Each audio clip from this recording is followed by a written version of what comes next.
Welcome back to another edition of Faith Stories. I'm Anne-Marie Shambaugh, and today I am joined by Mark. He has been here at Faith Church for about 12 years. He and his wife Alyssa have 2 kids, Bethany and Jacob, and they are here on home assignment right now from Tanzania, where they've spent the last several years, which you'll hear more about. So thank you for being here today, Mark. Thanks for inviting me. So Mark, you were originally planning to be back in the U.S. at this time, but the timeline for returning didn't exactly go how you thought it might be. What led to you coming back a little earlier than expected? Yeah, well, actually, when we got your email asking if we would, be involved in the Faith Stories, we were in a taxi on the way to the airport. So we were planning to leave Tanzania the very end of June. Our daughter Bethany was supposed to graduate June 18th, and so we were trying to wrap up life there before we came back. And then with the U.S. government having a travel advisory and just the way that the world was changing in March, our mission asked us to come home. So we had about 36 hours. We wrapped things up as best as we could, and so we've been back since the end of March. Wow, it's crazy how this whole pandemic has affected everybody across the whole globe, whether you're here in Africa, it doesn't matter.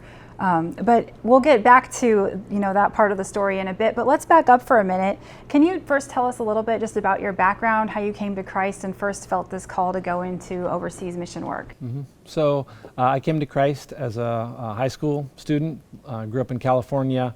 When I was in college, spent a year studying abroad in China, and it was during that time that really felt the idea of living overseas made sense. Although as a believer, didn't spend a lot of time in church, didn't know what missions was. After I finished my undergraduate degree, ended up returning to China for 2 years as an English teacher, and so kind of became a missionary, not really knowing what missions was. And then while I was there, realized that serving overseas was something that I was feeling called to, and so came back to the States, to Portland, Oregon, where I went to seminary, met my wife, and she also was interested in missions, in training leaders. So for me, actually, I did a short-term trip to Zambia, and while we were there, we were at a Bible college and spoke to a guy, and someone asked him, "Why are you here?" And he said, "I'm the only Christian in my tribe, and I'm here to learn how to plant a church so that I can go and plant a church for my people." And I thought, this is something I could give my life to. Yeah, that's powerful. I mean, what a need. So, okay, so then how did you end up in Tanzania of all places? So back in 2005, we moved to Tanzania, and the mission agency we were with back then had several options for us, for places we could go, and we were excited about Tanzania because it was an opportunity to do a new work. There hadn't been something started there in terms of theological education. But also we were excited about moving to Dar es Salaam, moving to a city that had a Christian minority, so being able to be openly Christian, and be missionaries in a non-Christian city. And then we were there for a couple of years, came back to the States for about 4.5, 5 years, and that's when we moved to Indiana.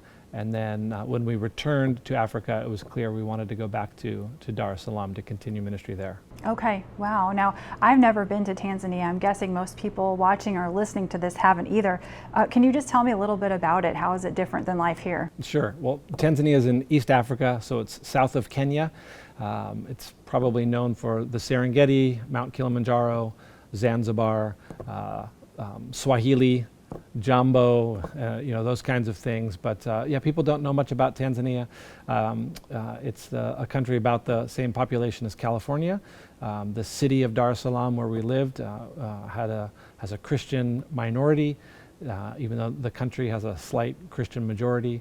And there's about 6 million people. We lived about 10, 12 miles kind of outside of the heart of downtown, so it's kind of like the suburbs. And people asked, well, do you see wild animals in your neighborhood? We often had monkeys in our yard, but for the most part we would just see cows and goats and sheep in our neighborhoods. But so we lived in a normal house with electricity and running water. Our kids went to a great international school, so the idea of I'm sure there are missionaries living out in the bush, but that's not us.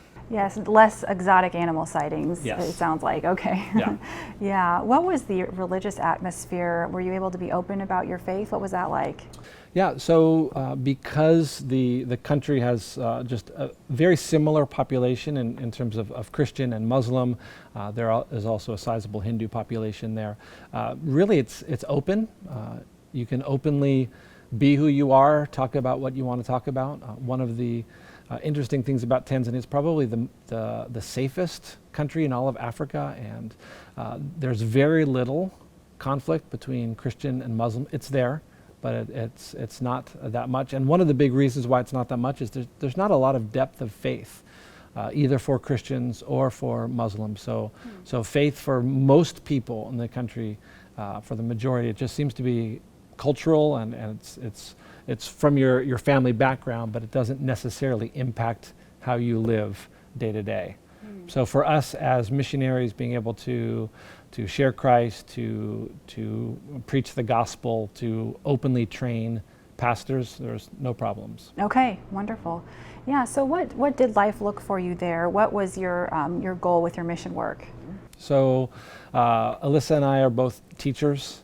We both went to seminary and love teaching the Bible, theology, ministry, and so there's a huge need in Tanzania for theological education. So very few pastors have received training in how to correctly understand, interpret, and teach the Bible, how to lead a church, and just theology. The prosperity gospel is huge in Tanzania. So this message that God exists to bless you, just a really human-focused faith for most believers, and that's really in the church. Just that you're going to church so that you can get blessed and you can get something from God. So helping the leaders of the church in Tanzania to see what the Bible really says. And the Bible talks about suffering. The Bible talks about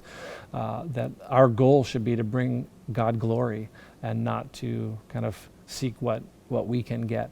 So we started a Bible school. We started with a 1-year certificate in pastoral ministry. So our mission, Reach Global, part of the Evangelical Free Church, we don't have churches in Tanzania, so we weren't training pastors so that we could plant churches with them. So we were taking men and women already in ministry and trying to equip them so that they can serve better. So we offered a 1-year program where they would come 5 times during the year, 5 different times, 2 weeks each time. So they would take 10 courses, 1 course each week, and then go back into their churches and ministries and do assignments kind of between the terms. So we started that in our living room.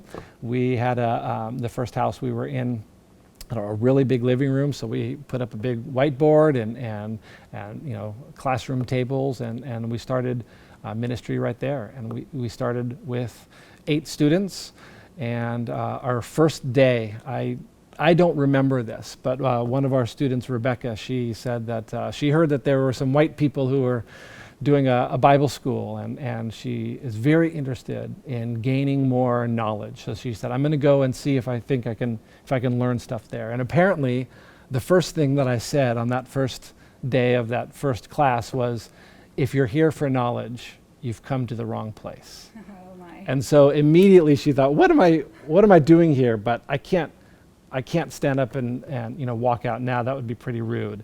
So I'll just stay until tea and then go. And so then I followed that up. But if you're here so that your life would change, so that you would understand God's word more, that you would fall more deeply in love with God and be able to communicate Him to the world, then you are in the right place. So I said that. I thought that was awesome. And still she thought, this is the wrong place. But I'll give him till tea. So it got to tea time, and Rebecca thought, well, okay, it's not too bad. I guess I'll stay till lunch, but after lunch, I'm out of here. Yeah, and then she stuck around till lunch. She said, okay, I'll just finish the day. And she finished the day. She came back the next day, And a year later, she was one of the first 2 students to have finished all of her assignments and be able to receive her certificate. Wow, what a cool story. It is, and it's pretty significant. When she came, she was actually involved with 2 different churches. She was involved with one, a solid church in the city. She was also involved in a cult, and we didn't realize that. We had heard some things about the church, but as we talked more and more, we realized that this was not a place where the gospel is being preached. And just because we're videoing this, I don't really want to talk more, but some of the stories are pretty amazing. If you know me, you can come and ask me and I'll tell you more later. But it was amazing. So as she is going through this class, she's realizing that the stuff that this church is teaching doesn't match the Bible at all. And so very few people were able to get out of that cult. And she did. And she's been serving faithfully back at the other church now, serving in ministry there for years. Yeah, that must have been encouraging to get off to such a good start with a story like that. And I'm sure you probably have other stories of people who came through the program and had interesting, circumstances of their own. Yeah, I can think of another guy, Kisia. So he joined us several years later. So we left that first house. I know at the church we've shared before about just having snakes, lots of snakes in our house. That's a story that I can't really go into now. But we ended up moving into a house that was an 8-bedroom house. So we were able to live upstairs, and we had the school downstairs. And no snakes, right? Well, outside. No snakes inside. We never had any in the house. And so one of the things we were able to do is have dormitories. So we had 3 dormitory rooms, classroom, office, kitchen, library, all of that downstairs. So because we had a better space, we were able to add a second year to our program. So instead of just offering a certificate, we now could offer a diploma in pastoral ministry and add an additional 10 courses. And one of our first diploma graduates was Kisia. He had been a missionary, one of the very few Africans that have gone to other countries as missionaries. So he was serving in Sudan, was serving in ministry there actually when South Sudan was formed as a nation, and very tough ministry. Had his life threatened multiple times, just being there and reaching out to the non-Christian community there.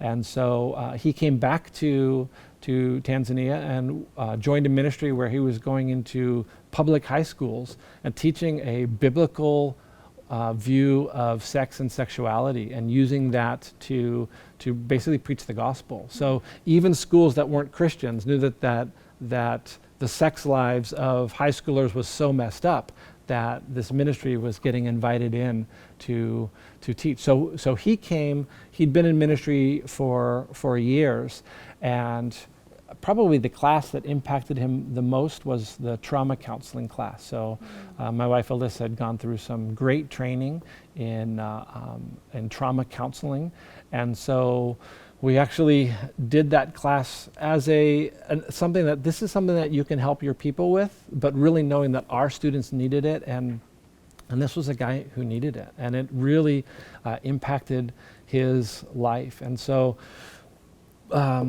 maybe a year later, Alyssa was invited to go and do some training in northern Uganda and do some trauma training with Sudanese and South Sudanese refugees there. Something happened with her schedule, she couldn't go, so we actually sent Kisia, and he went and did a great job. And so he's continuing to do that. He now is serving in Tanzania, serving in a ministry that I don't know who else is doing this in Tanzania, but increasing the church's involvement in missions, especially raising the awareness for young people young Africans to be involved in missions. For generations, the church has been a missions receiving church, and it's still small, but some are starting to see that the church can and needs to be involved. And so I was communicating with Kisia last week and just say, what are some ways that the school has helped you? And he said that even though he'd been a missionary and he was involved, he said that being at our school really helped him to present the gospel more clearly. He understood the theology that kind of, that goes behind the gospel. Learning how to be a cross-cultural gospel communicator, learning about worldview, learning different world religions, and understanding that presenting the gospel is different depending on where people are from. Giving him practical skills, and he said specifically the trauma counseling, and so he's continued to go back in and to the refugee camps, and obviously there's a huge need for trauma healing there. And then finally he said, and then I take your materials and I use them to train others, especially college students and pastors. So it's exciting for us to see this, our students going out and using that in ministry. And another story, I just want to share one more story. Our friends Adam and Mercy, and they were actually, I said there's not a lot of African missionaries, and it's true, but I'm going to share some more. They are Kenyan, and they were sent by their denomination to come down and lead a church in Dar es Salaam, Tanzania, where we were. And so they had been pastoring and leading a church for a while, but hadn't received much theological education. So they heard about our school, they came, and we love these guys. They dig into scriptures when they see something and it doesn't match their life and their thought. They really wrestle with it. And really for Mercy, it was transformative. She realized that she wasn't a believer. So this church was not preaching the gospel. This church was saying that basically how you live your life, whether or not you sin, your salvation is dependent on that. So the way you become a Christian actually is you would have to get out some paper, I don't know how many sheets of paper, and write down every single sin that you've ever committed. And then you would have to go and commit or confess every single sin to the pastor. And then you might be invited to be born again. Wow. And join the church. And then at any time, if you sin, you're out. You've lost your salvation. So they would have to redefine what sin is, so that the things that are going on in the heart really became irrelevant. Because if they dealt with what the Bible talks about sin, then they would never have the idea that maybe they were saved. And so in the class, Mercy realized that the Bible teaches something completely different, that our salvation is dependent on Christ and what he did, not on what we do. And so we've just loved seeing them, but it was really difficult actually, because as they were in our program and they both finished their diploma, well actually one of them still has a couple assignments to go, if you're listening. So they realized now that what they believed didn't match what their denomination was teaching. And it wasn't just some personal conviction stuff that they had to deal with. Their salaries as missionaries were being paid by this denomination. Yeah, that's huge. Yeah, and the denomination was also struggling because they started to share some things, this couple that were different from the denomination. They actually brought them back to Kenya. I think it was, and they think it was so they could keep an eye on them. And they said, we're going to go back. We're going to continue to serve and know that the things that we're going to be teaching now are going to be really different from what the denomination teaches, but we're going to stay and serve as long as we can until they kick us out. And then they were surprised. Actually, the church started to say, you know what? We're hearing some different things from you, and we'd like to hear more. So they've actually been asked to teach the denomination the things that they've been learning. And so now they're back in Kenya. They're pastoring. He's pastoring a local church. They're serving in leadership with the denomination. They're training with the denomination, and also they're at the Nairobi Evangelical Graduate School of Theology that I know Faith has a strong relationship with. That they're actually studying there, getting more training, and this is a couple that we can see having a long-term relationship with. They did some training for us at our school in Dar es Salaam. We did some training alongside them with another ministry in Kenya, and so I think long-term this would be a couple that will continue to to train church leaders with. Yeah, I mean, they have just an amazing story to come in as missionaries and then have this transformation is just amazing. And I would think it's got to be so encouraging for you to continue to stay in touch with these former students, even now that you're back and the school is not open anymore, but seeing how the impact is still going on and growing, that's just an amazing thing. Can you talk a little bit about what happened with the school and what led to it closing? Sure. Long term, our desire was to start a school, have these training materials that people can pick up and easily use, and that we would train a number of people and identify some key people who wanted pastoral training to be a key part of their ministry. So the goal was to build a school and basically hand it off, and we knew that this was years in the making to have that. Last year, it really became evident that our time was going to come to an end. Just due to various situations, a number of missionaries were not being renewed for their work permits, and so it did happen to us. We got rejected for our work permits, so we knew that we were going to have to close the school. And although we worked with a number of students that we thought, oh, this person really could lead a school, we realized that we're not at the place where we can hand a school over to somebody.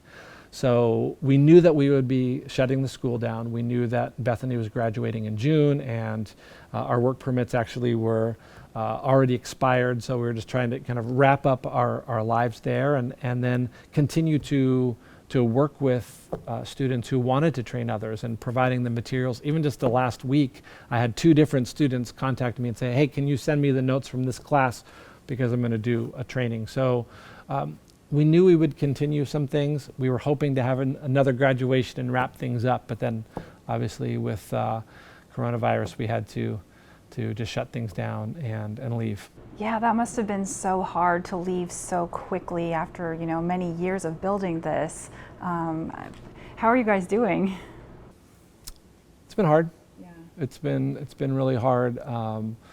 Obviously, just with communication today, we're easily able to stay communicated with people. So we're still working with our students and trying to help them get across the finish line so they can finish their assignments to get their certificate and diploma. And we're still, we've got the materials. We're going to help them as they train others. So even though we don't think we're not moving back to Tanzania at this point. We do see a continued ministry in terms of working with leaders who are training others. So it's been difficult to see the school close, but we don't feel we're done. There's still a lot of work and a lot of need in East Africa. Okay, yeah. And when you've been back in the States, Indianapolis has become your home base and Faith has become your home church. Can you talk about how you got connected with Faith and have plugged in here? Sure.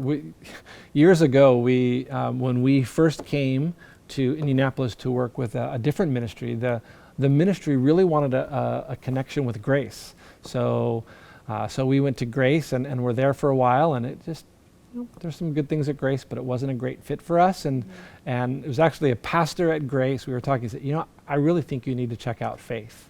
I think Faith would connect with you. And we came, and instantly we realized that this was where we needed to be, and got connected very quickly, started leading a home group in just a couple months, and so we were at the church for about 2 years before we returned to Tanzania, and again being sent out by Faith. Mm-hmm. Well, I'm so glad you found the church. Us too, thanks. Yeah, and so now I know you're in a little bit of a waiting period to kind of see what's next. What do you think is on the horizon for your family? So our daughter, as we mentioned, graduated. So she finished high school. She was able to finish that while we were here, and she'll be starting at Taylor in just a few weeks. And so we don't have young kids anymore. So it really opens up the opportunity to to go somewhere, and we don't have to think about that. Most likely, we'll end up back in East Africa, maybe Kenya, maybe joining an existing school. Definitely who we are, we're teachers. My wife Alyssa is a tremendous teacher, and she's also a counselor. We've done a lot of counseling, she especially, and training counselors. So we feel that there's still a big need for leadership training, training pastors, training church leaders, helping churches to be able to counsel their people biblically. And one of the tough things about leaving when we did was we had just, Alyssa, had just started the process of working with key leaders with our church in Tanzania to start a lay counseling ministry in the church. So God is good, and He's got stuff for us. We just don't know what that's going to look like. But we were planning on being here on home assignment anyways. We thought when we were moving back we wouldn't be, we weren't planning to move back to Tanzania anyways, and not returning to Africa until 2021. So we're headed there, we think, Lord willing. We don't know exactly when or what that looks like, but again, God just put on our hearts the church around the world, and being involved in equipping the church to reach the world. And He's given us a love for East Africa, so we hope to be able to be back there next year. Sure. Yeah, now during this time of change and waiting and just uncertainty, which we're all feeling to some extent this year, has there been any scripture references or verses that have helped you through it? Yeah, earlier this year something came up and kind of was in a very short notice needed to preach a sermon, and it was a difficult time, and somehow I don't remember how I even got there, but got reconnected and with Psalm 71, and so I've really been encouraged by Psalm 71, and if you're not familiar with Psalm 71, you got to read it. It's awesome, especially if you're feeling discouraged. Someone in deep distress. And so as you read Psalm 71 and verse 1, "In you, Lord, I've taken refuge. Let me never be put to shame. In your righteousness, rescue me and deliver me." And down in verse 3, "Be my rock of refuge." Just love this picture of God is safe. And when the world around us is difficult, when we're struggling, just knowing that God is safe, and that's been huge. And even for us as we're getting older. I'm in my 50s now, and we're trying to build this ministry and do this thing, and then the world changed, and we had to stop and leave that. And I love verse 18. "Even when I'm old and gray, do not forsake me, my God, till I declare your power to the next generation, your mighty acts to all who are to come." I know that God's still got good stuff for us. And then right in the middle of the psalm, and in Hebrew poetry, often the climax, or that punching thing right there is it's right in the middle, verse 14. "As for me, I will always have hope. I will praise you more and more." And I just love that in this time of so much uncertainty and leaving our relationships, leaving our ministry, leaving our dogs, leaving and not really being able to say goodbye very well, because we were in quarantine because Alyssa and Jacob had just flown in from the States. So in the midst of all this, in the midst of uncertainty, in the midst of this changing world, as for me, I will always have hope. I will praise you more and more. So just the idea that we can always have hope no matter what's going on, because God is our refuge. That is such a good reminder for 2020. You think things can't get any more different, and they do, but to know that we have that hope is just such a hope and such a comfort. So, my last question for you: how can we be praying for your family?